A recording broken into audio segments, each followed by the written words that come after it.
All right, everybody, welcome back. Today we got Felucia combat guide. We're going to be going through all of the combats here. All of them are full auto or should be. There's a couple of new ones that I'm trying out, mostly because I didn't have these characters Relic 6 before. I Relic 6'd them just for you so that I can show you a couple teams that hopefully should work and have no issues.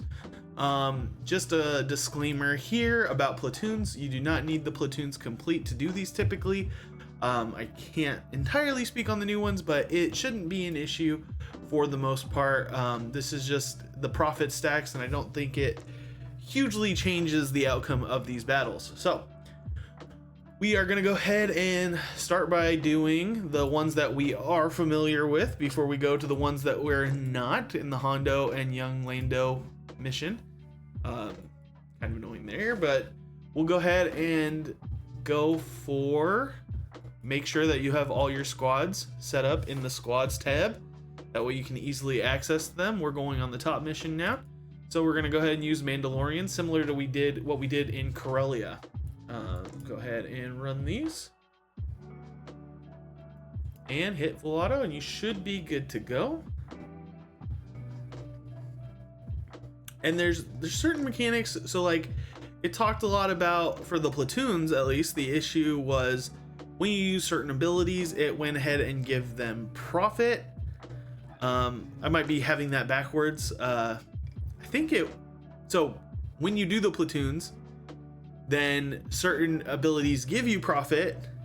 I'm not entirely sure how the profit affects certain squads. So ultimately, I don't think it changes too much here. Basically, the team can go ahead and do this without profit, essentially. While it might make it easier, it's definitely by no means necessary. As you can see, they're kind of tearing through it. And the longer the battle goes on, the more stacks of ancestry, or whatever this is called, your characters get. The Mand'alor ancestry or whatever, which makes them harder to kill. So, but as you can see, no issues here. Now, talk a little bit about the Hondo mission and the young Lando mission. You don't have to take them up. I know a lot of people ask if you should. You can if you want to. It's definitely obviously possible, depending on your GP, to go ahead and get them without. They're a little bit more of a luxury team. Hondo, because we are getting Pirate Kinglet Hondo Onaka, and we have to R9 Hondo anyway for those requirements, you're going to see a lot more people take Hondo up in order to go ahead and do this mission. Well, they're not doing it to do the mission, but they'll be doing the mission as a byproduct of that. So that's another reason why I felt completely okay taking Hondo up to R6, whereas previously I had him at R5 for Afra. Now, young Lando doesn't have anything that he's required for, and I took him up just for you guys. I was surprised at seeing how many people actually had young Lando relicked to the 6th and the 7th tier. And I mean, I think it was about 18,000 total, about 8,000 at the Relic 6, and then 10,000 at the Relic 7, and then like only 100 are Relic 8 or higher. Actually drops off a cliff in terms of how many people have him at that relic level. But nonetheless, I figure since so many people have him at Relic 6 and Relic 7, they're probably trying to use him in territory battle. So I'll go ahead and try to give you guys a team that will work for that, so you don't have to do too much extra work. This is exactly what Zareth always talks about. The more teams that you have, the more work you have to do. It's like people that didn't relic up Hondo, didn't relic up Geonosians, didn't relic up young Lando. They just got away with doing a few extra less missions, you know? And I mean, nobody was really going to be like, we need you to spend relic material so that we can go ahead and have an easier time on that mission. Okay, so that one's all wrapped up. Pretty easy, straightforward. Nobody was at risk. Now we're going to go ahead and go into the Jabba mission here. Jabba is really great in the raid. Not only does he get all those bonus extra missions, but he's pretty much a solo type character. Like, right here, we're not using the most optimal Hutt cartel. You might have different levels of Hutt cartel members and things like that, different levels of bounty hunters. We're using Boba Fett, Greedo, Krrsantan, and Boushh. We'll go ahead and run that and then talk a little bit about it. Full auto there. with going as you scale up through the territory battle, you're gonna have usually less and less Hutt cartel bounty hunters to use with Jabba. Luckily, as Jabba gets up there, he also can solo a little bit more and more easily. I actually don't know if he can solo. I haven't really tried at the lower levels, but yeah, when you get to like phase 5 and well, I haven't been to phase 6 planets, but for our phase 5 and phase 6, we need to do Vandor, and he solos, and he also solos on Kessel at phase 4. So I can't really speak to necessarily what it's like to do it with bounty hunters or not, or maybe lower than that with just Jabba and no good characters. But for this, I like to start with Hutt cartel, basically throw in any Hutt cartel you can, and then as the relic levels go up and you run out of Hutt cartel at those relic levels, just throw in a bounty hunter. I had to do the Mandalorian for relic 8 platoons, so in the earlier stages I typically just throw in him if I've had trouble in the past, and he gets the job done. But Jabba really helps because no matter if you lose people in the first round, they come back at the second round, full health, full protection, and they have damage immunity for the first couple rounds with their contract payout. So it's pretty foolproof on this one. So not a really big stress if you have Greedo or don't have Greedo, if you have Boba Fett or if you're using Boba Fett elsewhere. And as we saw in the Corellia guide, I didn't even use Krrsantan because I was using him for Afra. So, and still had no issues with the combat overall. And I imagine you all won't have any issues with it. You have Dengar or Embo, whoever you like to use.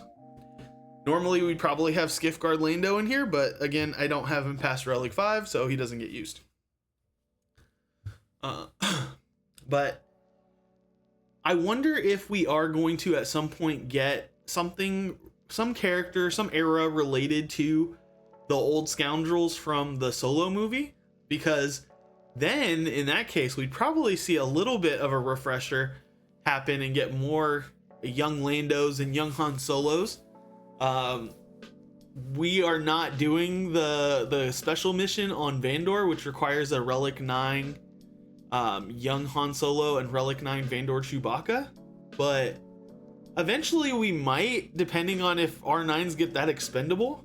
Vandor Chewbacca is pretty good overall as a character and overall as a tank, and he has use on the Wookiee mission in Kashyyyk. But yeah, young Han Solo only has use in the first phase in Corellia. Okay, so we knocked those two out of the way, full auto, no issues.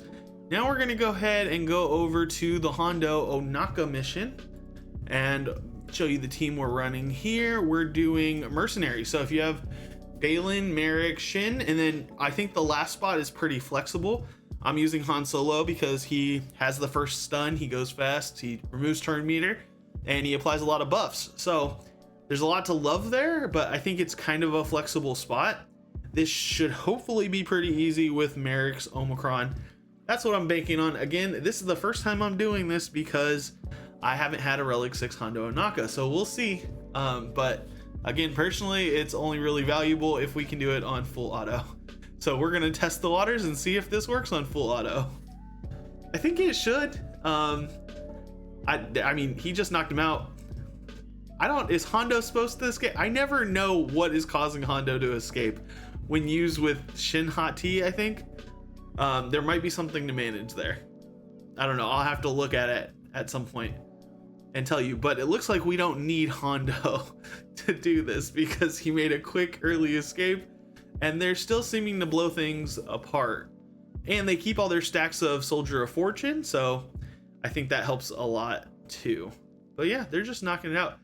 Han is stunning people, which is useful. And I think most everybody is going to have Han at Relic 8 or so for GLs.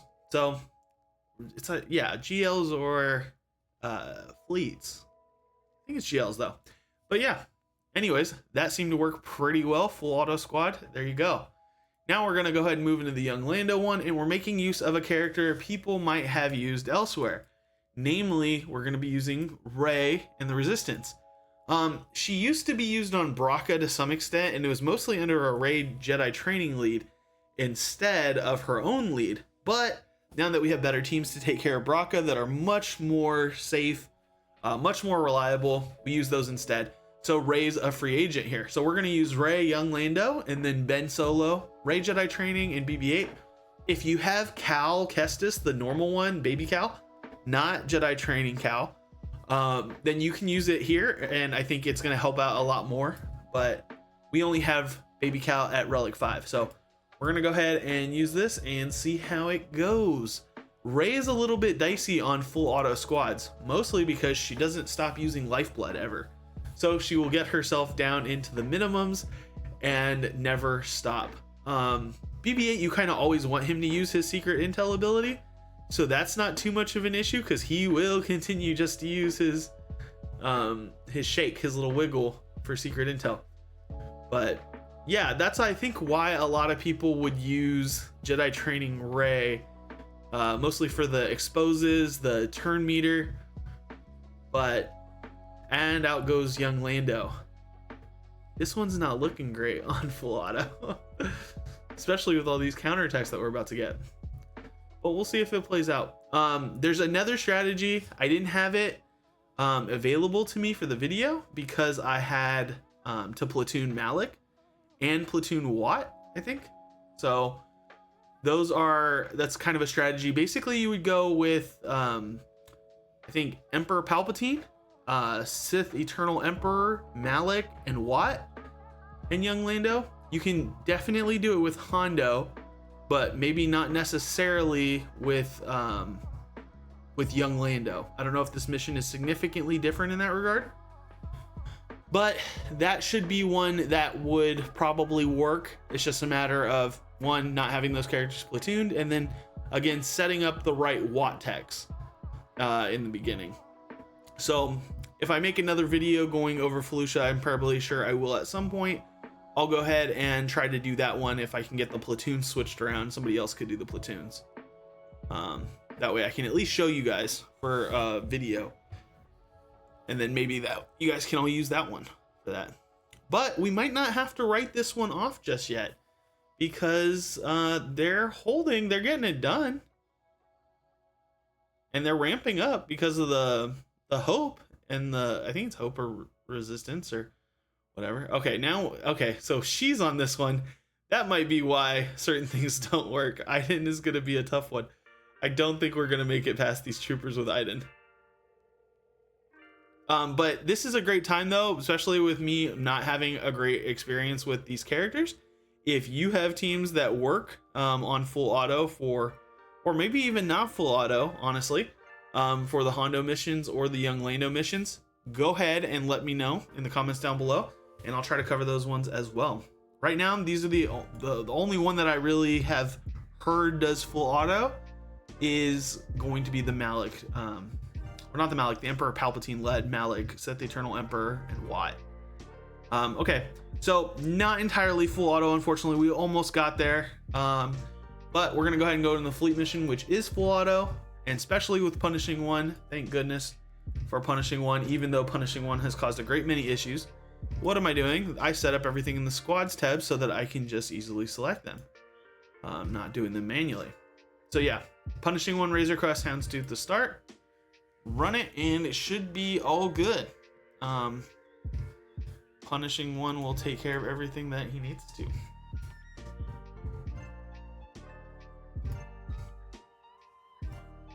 This one I don't think presents too many issues. I don't think it did before either.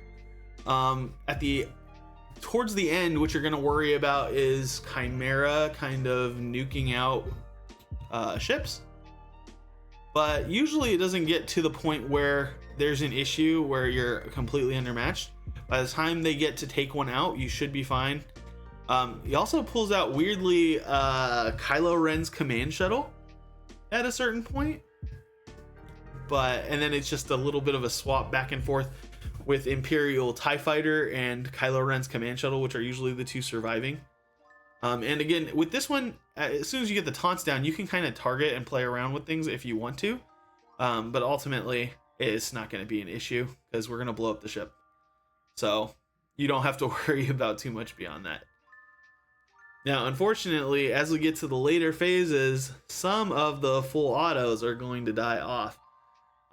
That's just kind of the nature of it. You're going to have to be a little bit more careful with what you choose. And I think they're going to call in. Oh, they got a kill.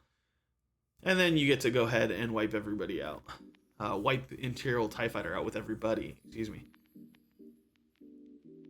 Come on, wrap it up. And there we go. So, unfortunately, that was not full auto just because of the Rey mission. I am sorry for that. I will try to get another team to give you a more accurately full auto team. But again, I gotta stress, don't stress every wave. A lot of people aren't going to be doing every wave. Every little bit that you can do with your combat missions helps the grand picture, helps you get higher stars, and helps your whole guild go forward. A lot of people get in that trap of just like, I don't have time to sit there and micromanage every battle, so I'm not going to do any of it. Or I don't have an hour I can set aside. But you do have like 2 minutes here and there that you could just throw a team on auto, right? So even that one wave is better than nothing, in my opinion. So that all being said, if you got value out of this video, go ahead and hit the like button, hit the subscribe button for more content like this, and hit the notification bell so you know when it goes live. Thank you all for tuning in, and I'll see you next time. Bye.